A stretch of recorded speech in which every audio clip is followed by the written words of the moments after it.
Justement, on va rester dans, c'est un peu le thème des découvertes de Nathalie cette semaine, dans cette ruralité qui fait ce centre de la France et notamment de l'Indre. Et là, on va partir à la découverte de quelque chose d'exceptionnel. Regardez ce que j'ai dans la main, c'est une bouteille d'huile de noix. Car chez les Vigeants, à Clion, depuis 3 générations, on presse l'huile. Alors l'huile de noix, de noisette et plein d'autres choses.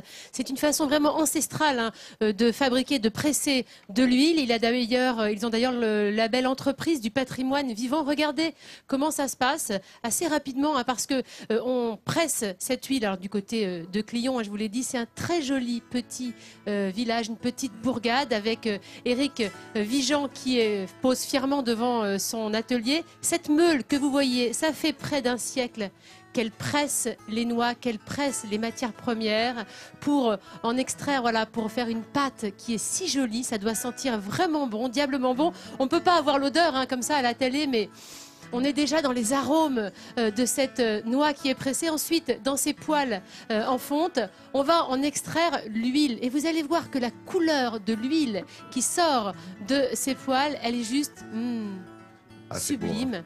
Ça donne, ah bah oui, il y a Jean-Seb à côté de moi qui dit sublime. Il a raison, tu as raison, parce que une fois que c'est mis en bouteille et qu'on peut les acheter, regardez comme c'est sans cette odeur. Avec quoi on le met, avec quoi on assaisonne ça avec. C'est surtout goûter, c'est impressionnant. On était en train de parler de pommes de terre. Une salade de pommes de terre à l'huile de noix, c'est absolument divin.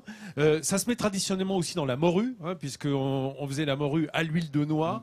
Et il faut dire que la couleur est fonction de la température aussi à laquelle on chauffe cette pâte de noix.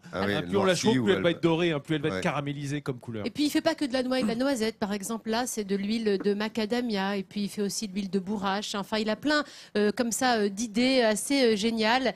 Encore une fois, c'est très très rare cette fabrication à l'ancienne en France. Avec cette meule qui tourne depuis avec cette meule depuis, voilà, c'est une histoire encore une fois de génération. Tu veux goûter, Vincent? Tiens, regarde ta petite huile qui va bien. Nat, moi, nous la goûter comme ça, regardez-le. Ça m'intrigue. La macadamia, tu vas apporter la macadamia à Nathalie. Ok, d'accord, il embarque Prends tout. Alors, regardez, voilà, ça voilà. c'est fait. Yes, ça c'est fait.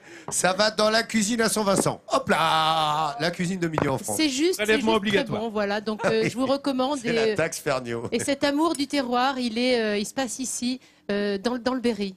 Merci beaucoup. Là, on sait tout, évidemment, tout sur France3.fr ou notre Midi en France officiel, notre Facebook, vous le savez.